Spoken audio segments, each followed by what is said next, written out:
It was a very cold winter.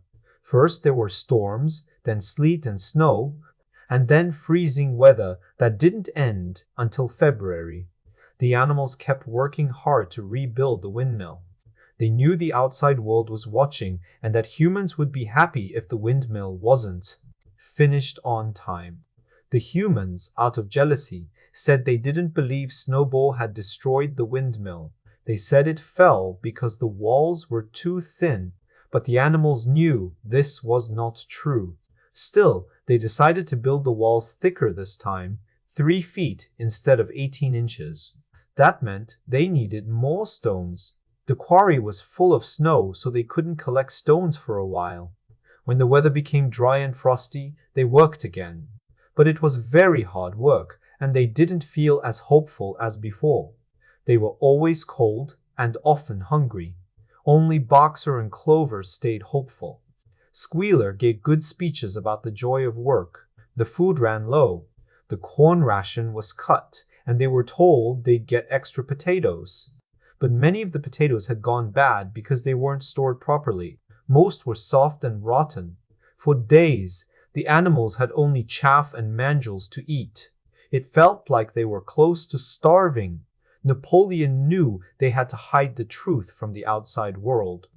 The humans were spreading new lies that the animals were starving, sick, and even killing each other. Napoleon decided to use Mr. Stable, Whymper, to spread a different story. Before, the animals didn't speak to Whymper, but now some were told to say that rations had increased. Napoleon also had the empty food bins filled with sand and covered with a little grain, so they looked full. Whymper saw them and believed the farm had enough food, so he reported that there was no food problem. Still, by the end of January, it was clear they needed more grain. Napoleon was staying inside the farmhouse all the time, protected by fierce dogs. When he came out, he was surrounded by 6 dogs who growled if anyone came near. Often, he didn't even come out on Sundays. He gave his orders through Squealer.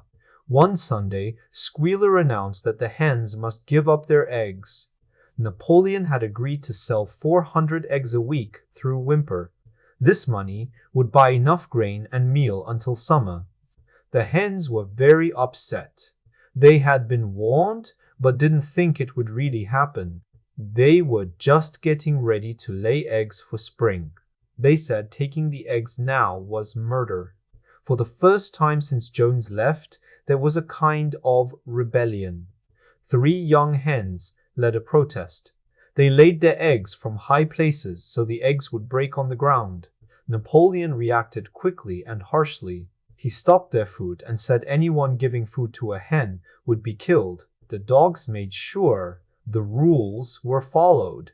The hens held out for 5 days, then gave up. 9 hens died. Their bodies were buried in the orchard, and it was said they died from illness. Whymper was never told the truth.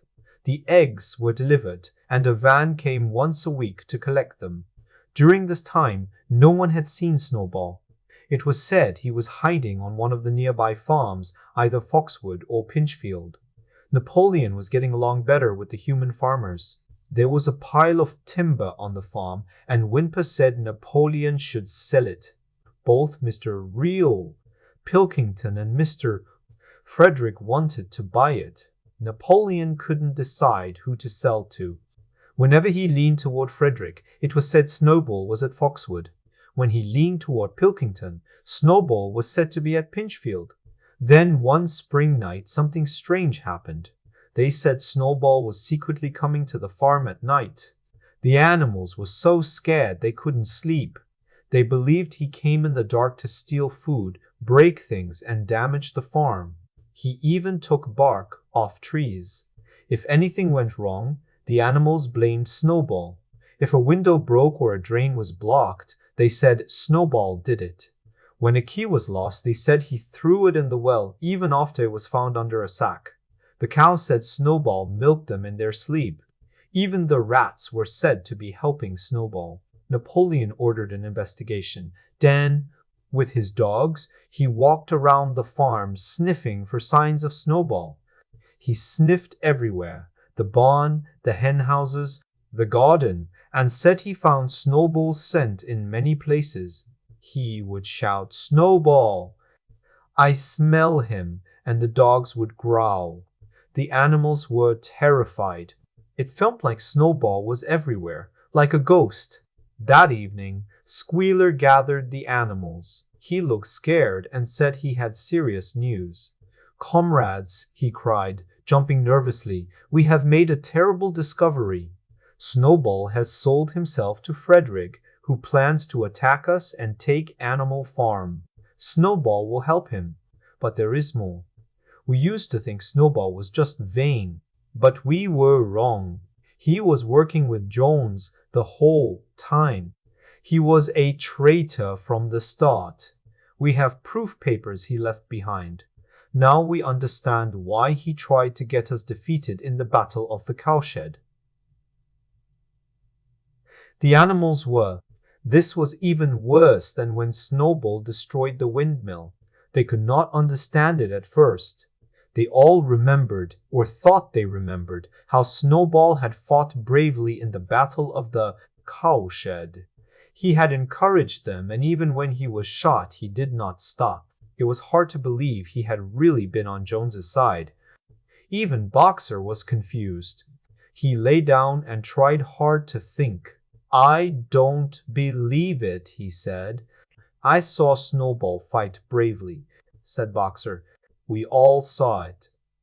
"That was part of the plan," cried Squealer. "The shot only scratched him. I could show you proof, if you could read. Snowball wanted us to lose, but thanks to Comrade Napoleon, he failed." The animals started to believe it. They remembered Snowball running away during the battle. But Boxer still had doubts. "I don't think Snowball was a traitor back then," he said. "Maybe later, yes, but not during the battle," Squealer replied. "Comrade Napoleon says he was always a traitor even before the rebellion."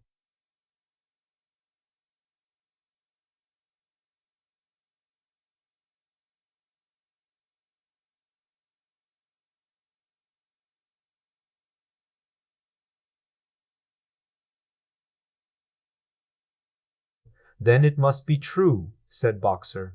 "That's the spirit," said Squealer, though he gave Boxer a strange, angry look.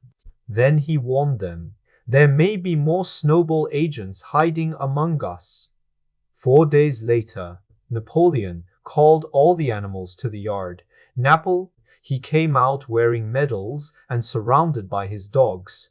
The animals were afraid. Then, with a sound, Napoleon ordered the dogs to attack. They grabbed 4 pigs and dragged them in front of Napoleon. The pigs were bleeding. Then, to everyone's surprise, the dogs attacked Boxer too. But Boxer caught one of them with his hoof and waited for Napoleon's command. Napoleon told him to let the dog go, and Boxer obeyed. When things calmed down, Napoleon told the pigs to confess. They said they had worked with Snowball and helped destroy the windmill.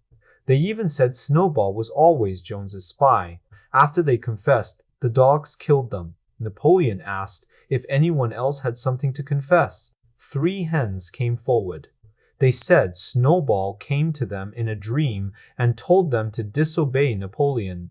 They were killed too. A goose said she had stolen corn. A sheep said she had peed in the drinking water because Snowball told her to. 2 more sheep said they had killed a sick old ram by chasing him around the fire. All of them were killed. Many animals confessed, and the dogs killed them one by one. Soon there was a pile of dead bodies. The smell of blood filled the air, something not seen since Jones was expelled. When the killings were over, the rest of the animals slowly walked away. They were very sad and shocked. They did not know what was worse, the animals' betrayal or the killings. There had been violence in the old days too, but this felt worse. No animal had killed another animal since Jones left. Even rats had not been killed. They walked to the small hill where the unfinished windmill stood. Together they lay down, trying to feel safe. Clover, Muriel, Benjamin, the cows, sheep, geese, and hens were all there. Only the cat was missing. She had disappeared before the meeting. Only Boxer stayed on his feet. He was confused and walked around, swishing his tail. At last he said, "I don't understand. I didn't think such things could happen here. It must be our fault. The answer is to work harder. From now on, easy, z. I'll wake up 1 hour earlier each day."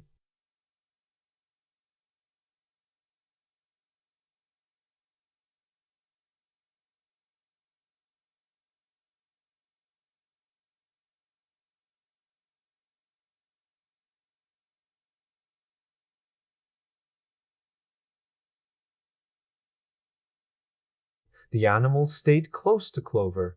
They didn't speak. From the hill, they could see most of the farm, the fields, trees, water, and buildings. It was a clear spring evening. Everything looked golden in the sunlight. The animals were surprised to realize this was their farm. Every part of it belonged to them. Clover looked down and cried. This was not what they had wanted when they started the rebellion. These terrible scenes were not what Old Major had dreamed of. Clover had imagined a place where animals were free and equal. The strong would help the weak, like when she had protected baby ducks. But now no one could speak freely. The dogs were always growling, and animals were killed. Still, she didn't think of rebellion. She believed they were still better off than under Jones, and she would always follow Napoleon's orders. But this was not the future they had worked for. Clover couldn't find the words to express how she felt. So she began to sing Beasts of England. The others joined in. They sang it 3 times, softly and sadly, in a way they never had before. Just after they finished the 3rd time, Squealer arrived with 2 dogs. He had an important message. He said that, by Napoleon's order, Beasts of England was now banned. "Why?" asked Muriel. "It's no longer needed," said Squealer. "It was for the rebellion. The rebellion is over. We have defeated all enemies. The dream has come true. Some animals wanted to protest, but the sheep started bleeding. 4 legs good, 2 legs bad. Over and over." So the discussion ended. So Beasts of England was never heard again. A new song written by Minimus was sung every Sunday. Animal Farm, Animal Farm. Never through me shalt thou come to harm. But the animals never felt the same about it. The new song didn't feel as strong or meaningful as Beasts of England. Never through me shalt thou come to harm, manim sayamda sona heche na olmayakak.